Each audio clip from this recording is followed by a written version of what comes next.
Márcia, eu queria te fazer uma pergunta. Sim. Porque a verdade é uma só. Às vezes eu sou convidado para alguns programas aí e o pessoal pergunta sobre esses assuntos. Fala, gente, você tem que olhar uma coisa. Virando a esquina ali, nós já temos as eleições dos Estados Unidos. Sim. É um fato. Esse assunto vai dominar o noticiário internacional. Aí eu queria saber o seguinte, como é que você vai ver, como é que você enxerga tudo isso? Porque a gente vê o Biden numa situação muito difícil, o Trump ganhando terreno, tá? Sim. Então eu queria saber como é que você analisa, como é que podem ficar esses cenários aí para Israel aí em virtude da disputa eleitoral americana. Então, obrigado. E também, assim, aproveitando a sua fala sobre o fato de haver públicos que pensam diferente, né, sobre o próprio caso da Palestina e tal, eu estou de pleno acordo que, assim, o debate é aberto a todos. Eu só posso prometer que eu digo exatamente o que é o meu convencimento, sabe? Então, eu realmente acredito no que eu digo e assim, eu acho que há argumentos a favor, né, do que eu... E eu tento, assim, né, nesse tipo de fala aqui, eu tento fazer uma análise e trazer, sobretudo, para análise coisas que não aparecem tanto na nossa cobertura midiática ou nos nossos meios. Então, trazer informação nova que pode servir, inclusive, a quem não concorda comigo, porque a informação, eu acho que ela é válida, né? Então, isso é uma observação só sobre a possibilidade de haver pessoas discordantes e tal.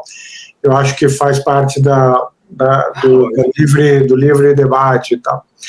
Com relação à questão das eleições, eu acho que tem uma coisa que está fazendo com que tudo isso daqui, toda essa guerra, toda essa situação seja, assim, ela causa confusão, ela causa dúvida, né?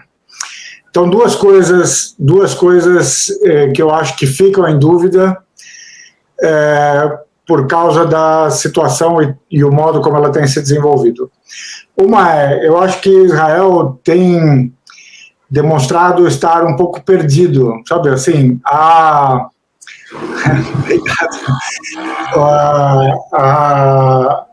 Israel sofreu um golpe muito duro, sabe, no dia 7, isso é um fato, né?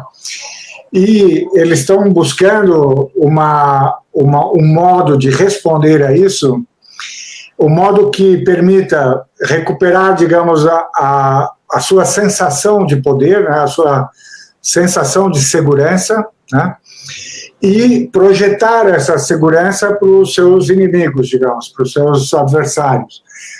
E eles estão procurando isso e acho que estão um pouco perdidos em como conseguir recuperar essa sensação de força. Se você juntar a isso o fato de que dois tipos de interesses se misturam em Israel, quer dizer, você poderia dizer, olha, tem as coisas que são do interesse do Netanyahu e do seu governo, ou seja, há coisas que talvez Israel esteja fazendo, não porque eles são do interesse de Israel, mas porque eles são do interesse de quem está tomando a decisão, que é o Netanyahu e o seu governo. E pode haver uma contradição entre os interesses do Estado de Israel e os interesses do governo, ou do Netanyahu, né? Então, por isso que eu acho que às vezes há uma dúvida sobre por que Israel está fazendo determinadas coisas, e o mesmo pode ser dito sobre os Estados Unidos, né? Os Estados Unidos estão dando sinais um pouco contraditórios. Então, alguém, por exemplo, mencionou agora o ataque aos Houthis, né, que os Estados Unidos realizaram ontem ou anteontem com a Inglaterra, né?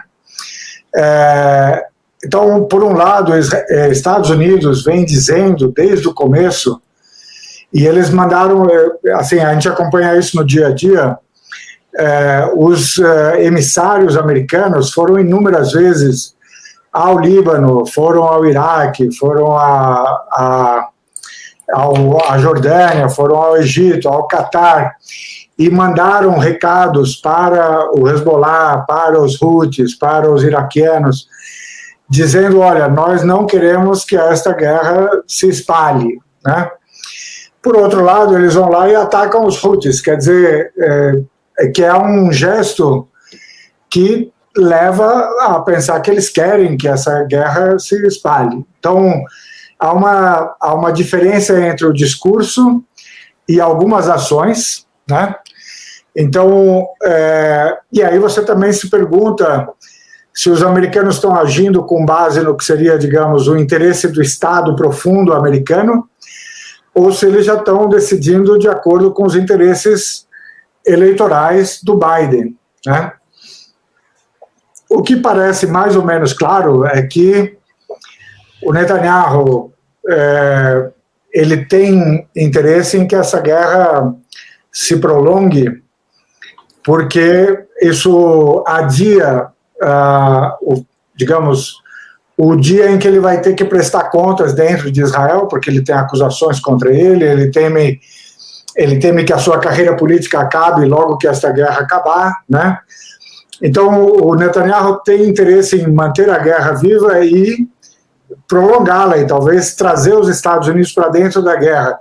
Então, há muita gente que considera que o Netanyahu gostaria muito que os americanos viessem atacar o Irã para que isso virasse uma guerra regional total, né? Agora, o Netanyahu também parece claro, se ele puder garantir que o Biden vai perder as eleições e que o Trump virá no lugar do Biden, o Netanyahu vai preferir. Ele vai preferir, porque as relações dele com o Biden nunca foram as melhores, né?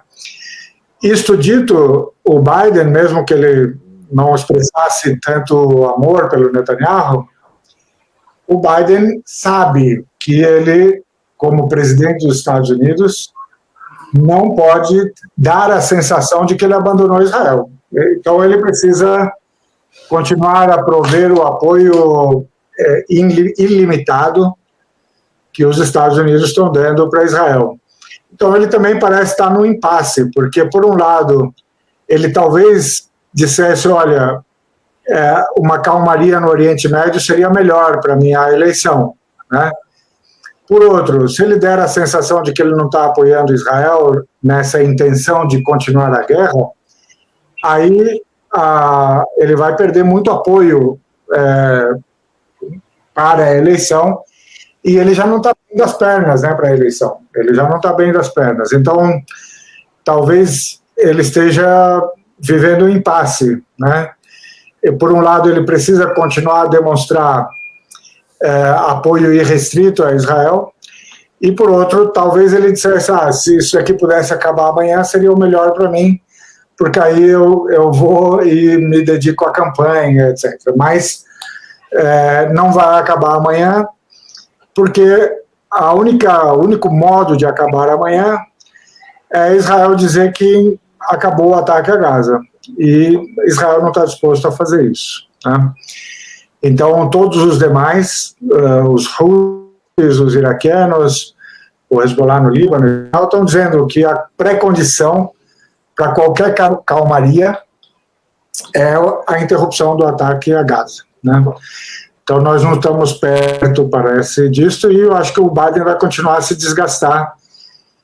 E, assim, eu já achava difícil ele se eleger, e acho que fica cada vez mais difícil, né?